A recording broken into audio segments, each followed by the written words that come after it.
Nigeria remains one of the top countries in the world with high gas flaring volume. 324 billion cubic feet of gas was flared in 2023, and 148.7 million cubic feet of gas was flared in the first 6 months of 2024, according to the Nigerian National Petroleum Company Limited. Now, several years of gas flaring has had a devastating effect on the health and environment of host communities, as well as the economy. The target is to eliminate gas flare by 2025 and carbon emission by 2060.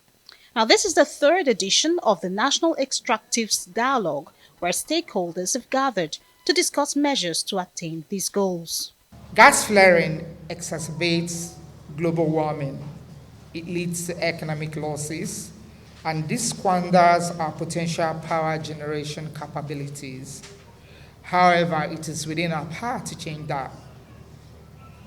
By reducing gas flaring, we can significantly cut our carbon emissions, unlock economic value, and foster economic development that benefits all Nigerians. Very optimistic that with this progress made so far with the specific regulations on gas flare by NUPRC last year, we are on the right path on realizing our goal as a country. However, stringent measures should be put in place with a plan that has clear timeline for delivery. Though the Petroleum Industry Act 2021 has penalties for non-compliance to gas flare regulation, stakeholders believe it is not stringent enough to deter oil companies. It says, yes, very nicely in section 104, I think, that gas flaring gas should not be flared. However, it goes down to say you could flare gas. You could flare as much as you want to flare and pay your so-called penalty of $2 for 1,000 standard cubic feet of gas flared, or 50 cents of the same volume flared if you're a small operator. So the oil industry by PIA has been given the latitude to flare gas forever. And if the law remains so, no matter what you regulate, the other man can always tell you, this is how I'm empowered to do what I do.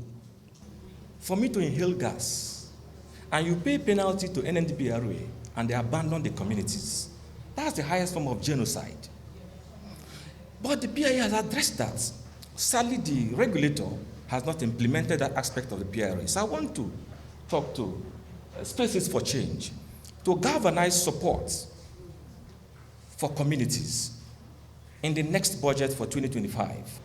Let me therefore use this platform to issue a strong warning that the Federal Ministry of Environment, acting on its mandate to secure a quality environment conducive for good health and well-being of flora and fauna, will no longer tolerate such disregard to legitimate call of nausea. Operators in the Nigerian oil and gas sector have a responsibility to lead from the front, to support the vision of Nigeria, to end gas clearing, not just in the interest of the country, but in the overall interest of our planet. Now, the theme for this dialogue is gas flare reduction, catalyst for accelerating Nigeria's path to net zero emissions and sustainable development. Georgina Ndukwezaika, Arise News.